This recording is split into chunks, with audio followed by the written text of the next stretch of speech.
GSL.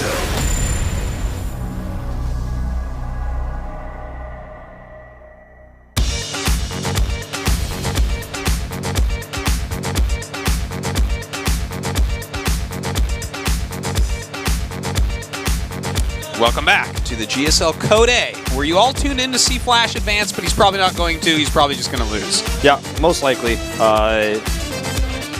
Statistically speaking, Flash loses in Code A a lot. He's when he's in Code A, because sometimes he doesn't even qualify. He's having a hard time, man. He lost 2-0 to Hydra, and now Shine has defeated Panic 2-0. So Hydra and Shine are going to play off, and they're both pretty cheesy, pretty aggressive players, which Flash has shown us he can have a hard time against. So is Flash as bad at best of threes like in StarCraft 2? Like, is he just only good at best of ones in StarCraft 2? You know what? I don't think it's even that. I think that if you just give him one opponent for a best of three, I think he'll do fantastically. I feel like it's something to do with like group stages where he's having a hard time. And StarCraft 2 obviously is nowhere near what he was in StarCraft 1 yet, even though he's actually doing very well in StarCraft 2 if you look at Pro League. Yeah. It's just like, so far in the individual leagues, he hasn't done it, and that's really where he shines so heavily in StarCraft 1. Well, I guess he shined everywhere, really, but you know what I mean. Right, well, let's see how well Shine shines in this ZVZ with two extremely aggressive players. I do not think we will ever see a fourth base in this best of three. We'll never see Infestation Pit Tech. Let's find out which one of these two Zergs is going directly to GSL Code S.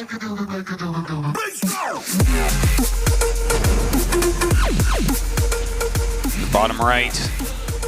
His name rhymes with Hydra.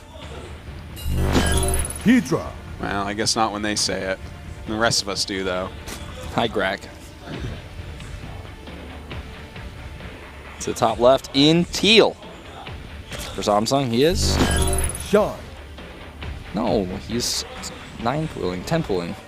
You're wrong, announcer. By the way, a lot of people ask me this like every single time there's a Code A, and I tweeted it a few days ago.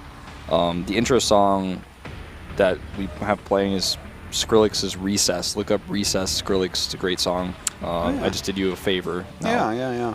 And, you know, you could even, like, this game is going to be over pretty fast. You could just, like, watch and listen to that song. And I don't know if the song will end or if the game will end first. Yeah, maybe you even want to mute us and listen to it. Yeah, it's a good song, but don't do that. Well, maybe you could. I don't know. It's up to you. Whatever floats Just your boat. like kind of low and then play the music in the background. Maybe. I do that sometimes when I listen to you and Artosis. I mean, you and Tasteless. You better not, Wolf. I don't want to hear that. I don't mute. I just listen to music at the same time. Okay. It works. That's fine. If the game sounds are low enough, your voice is louder. It's good. Yeah. So he's going to do 10 pool Baneling? Yeah, it looks like a 10 pool Bane. Now, of course, we've seen that this build has kind of gone out of style. You know, this is a hatch first into a pool, so there's a possibility that he'll die, but generally speaking, like, this was figured out, I think it was over a year ago now, how to defend this, which involves sending drones in groups of 2 or 3 on, like, 2 other mineral patches so that they just, like, run through things, and that makes Banelings really ineffective, and you have so many drones, and eventually you start pumping out your Zerglings from 1 or 2 hatches depending on what they choose to attack, and then you just have, you know, more Zerglings than they do, and then you just kind of split those up a bit, and just their small production and how bad their economy is kind of makes them pay for it. So we'll see if that's how it works out, or maybe Shine can get a win with this. Have we seen anyone win with this recently? I think this has lost like the last 10 times I've commentated. Shine wins with this a lot, actually, versus Sulky, specifically. Yeah. Sulky's like so 0-10 against Shine, actually, in StarCraft 1 and StarCraft 2 in Pro League. Makes sense, because Sulky is the greatest macro Zerg, and that's, you know. Well, I mean, this actually could work, Artosis. Let's see. Oh, my God. That was already a good Baneling hit. Well, that was a big mistake by Hydra. That Baneling hit, not as good. I wish we'd get some life bars on here. There we go. Yeah, I think that really second Baneling like, barely hit anything at all. Like, yeah, it hit like 3 drones is what it really connected with. Yeah, it looks like that. So notice that even though he didn't see it coming and he lost a decent amount of Zerglings to start, he's still holding it reasonably well so far. Well, another Baneling. He's going to lose this queen. Yeah, that's a nice snipe right there. Another queen coming up. Of course, he is pumping out as many Zerglings as he can afford at the moment. With all that extra production on the 2 bases, and he's going to eventually ward this off. And Hydra, of course, or excuse me, Shine, of course, not making a single drone at home because why would he? That would put him towards a macro game. Now, this Queen going to take another Baneling shot, and eventually will get picked off here. Playing Ring Around the Rosie. Ooh, there. That Baneling was actually pretty reasonable. Yeah. He kills the Queen as well. But I mean, like, that's it, right? Like, he's got no more steam. Well, he's sending slow Zerglings across one of the biggest maps. So that's some amount of steam, I guess. It's not very much, though. It's kind of like a... It's like if we were in a steam-powered engine, the engine wouldn't move, that's for sure. You'd be like, well, there's some steam in there, but certainly not enough. If it was like an electric train that had a little bit of steam coming out just for looks, that's basically what this is. Which probably is not healthy for the electric train. Yeah. It's targeting Well, I mean, down. he's like not even able to get his Banelings finished. You know what I mean? Like, this is... Well, right now we just have Hydra trying to buy time for a Spine. A Spine and 2 Queens hold this very, very well. I mean, this is just like already over. Like, can't use even like not making drones at home. Like, the build order just really doesn't work very well anymore. And it's cross spawns on Frost. I wonder, I think I have to ask, yeah, that's true too. I think I have to ask some pro Zergs, like, is this something that just works on ladder or something? Like, and if so, why? Because, I mean, whenever we see it here, it loses. Like, I want to say every single time.